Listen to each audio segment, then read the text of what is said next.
Alright, so welcome back to College Architecture, part 2 of this Day in the Life series. And if you haven't yet, check out the first part of this video, where I talk about doing construction administration. And here I'm going to be talking about this design that I've been working on to revise parking at this existing building. And this was in the same day that I did a bunch of CA stuff, so in the afternoon, once I got done with those responses to the contractors for the truck travel center, I went ahead and dove into this ramp design. If you haven't already, please subscribe and like, it'd be much appreciated. And without further ado, let's begin.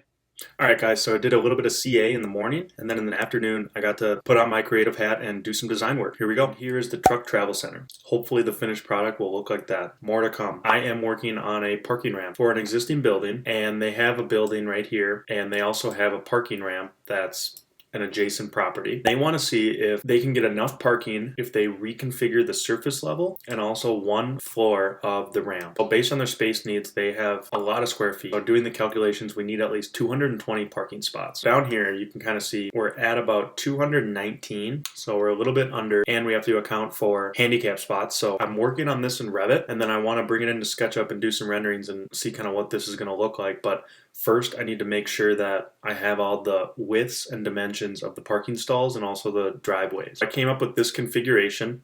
There's an existing angled parking down here. There's an existing building that needs to get demoed right here. There's more or less similar parking to this on the perimeter. And then what I came up with is we need to have a ramp to go up, and we need it so it doesn't kind of cut into the drive lanes, and it also has a correct head height or your car isn't going to hit. This is kind of the entry sequence. You're going to kind of come in. You can either go there, you can either go here. We didn't have enough width to make this area 90-degree stalls, so we had to go with angled stalls. We only had 50 feet right there, and to actually get 90-degree stalls both ways, you need 60 feet. We can do 45-degree angled spots in one way and try to eke out roughly 5 more spots than if we were to just have 90-degree parallel and a really wide drive lane. One thing to note too is that for the ramp, you need a clearance height of 13 feet 6 inches. And if this is going to be concrete, there's probably going to be around 3 feet of structure. I just know that, so I'm planning on that. We need that 13.5 clear height, but we need roughly 20 feet of clear height for this trash. So the trash vehicle can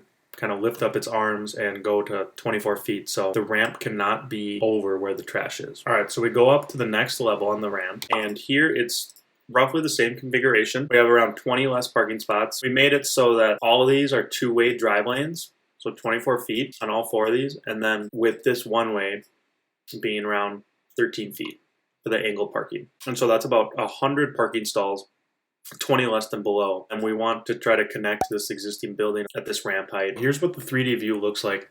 I wanted to make sure everything worked in plan, and you kind of get this general shape of what this little exercise is going to look like. I started out in Revit, and then as I got through a few options, I really wanted to make sure that I'm exhausting all types of different ways that we can attack this. Coming up with the middle ramp, and then also coming up with this below ramp, even an area where the trash can come in and the arms can be at least 24 feet. These are my really crude sketches. I'm in Revit. I'm trying to really draw this out and really think about it. And these are not pretty. They're really just trying to get my mind out of using the mouse to draw and actually use my hands with a pen and get into a different mindset with that way. And so here's a view of what I was thinking when the ramp is recessed with a fence and the trash will be right over there. And then we also want to do some type of metal panel right there. So we're working through this in design, and we're trying to come up with an idea and options that the client likes and also will work with the parking calcs. Here's the second option, which I think is a lot cleaner. You don't have any angled parking spots, and it's almost really a lot easier when you enter on the site. You're just going to kind of come right through this archway, and you're either going to be confronted by, do I want to park on this main level, or do I want to park above, and I just go up. And you can eke out a lot more parking spots, roughly 230 spots, which might actually come closer to our 220 minimum spots when we incorporate handicap spots. And so since the ramp might not be at grade with the building, we're going to have to put these handicap spots probably down here, right here. It could be 15 spots that we're going to lose the handicap, and then there's only going to be 7. So you really need to account for that and hit over your number so that you can account for these. Okay, so we got the numbers on the lower level. Let's see what happens when we go up. And here, it's a lot more straightforward. Like I said, I like this option a little bit better. This is what I came up with first, but then I also needed to come up with another option to look at if there were any other possibilities. I like this one just because it's a lot more cleaner and you just need 90-degree parking spots, but also it has a higher count. I think this option will work better, but it's really up to the client if they want to be confronted with a ramp right when they enter instead of a recessed ramp with it being back there. And so this is kind of that second option where you can see this existing building and you're confronted with this ramp at the start. Do I either go under or do I go up? Okay, so I'm doing the plans, but I also want to see what it looks like. I initially talked to the client. They were really interested in what does this look like from underneath this arch. This is one of the options where you're confronted with the ramp at the start, and so you're going to see the slab edge of this ramp coming through, and you're also going to see the ramp right when you enter. So it makes a lot more sense in the plan view, but does it make more sense to maybe recess it if you don't maybe want to look at this right at the entry? But it really comes down to what the client wants and what they favor. I wanted to see what this maybe metal perforation on the perimeter would look like. I'm thinking there would be metal panel corrugated to kind of block this ramp from the adjacent properties, and it would be on both of these sides. And now I'm just thinking too, we might want to add that in right here, so it'd be more of an industrial look. This existing building is brick, and then here's the entryway. I'm gonna go for some type of industrial look. Keep in mind this is preliminary, so still haven't gotten the exact materials. Right here, this is the exit sequence we're gonna see from the road driving across, and really it's just we're gonna demo this existing building and you're gonna start to see a structure, and the ramp is kind of recessed beyond. So we're bringing back that kind of perforation for this right here and kind of this back wall right here.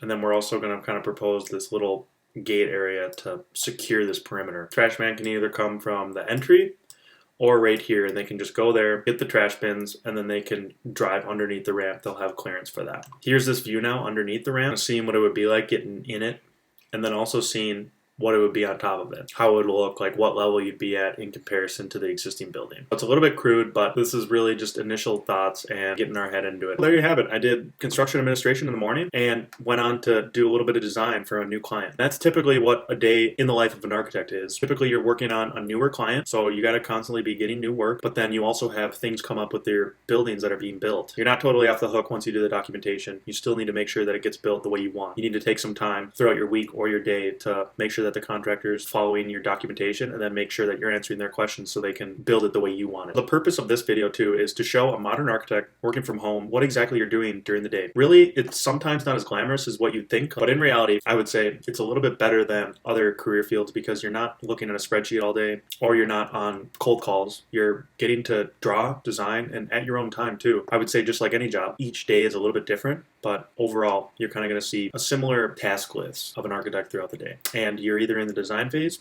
or documentation or construction phase. I'd say there's really like those three. Sometimes you get heads down in the documentation phase and you don't really want to design, or you're doing a lot of design and you want to go to the construction. So that's kind of the beauty of working on maybe smaller projects. You get to maybe do all three in one day or all three in 1 week. So let me know in the comments section down below if you enjoyed this video, if you found this helpful to see what an architect does in a day, or anything that surprised you too. Don't forget to subscribe and like so YouTube can show this video to people interested in architecture. Hope you enjoy the day in the life of an architect, and we'll see you in the next video.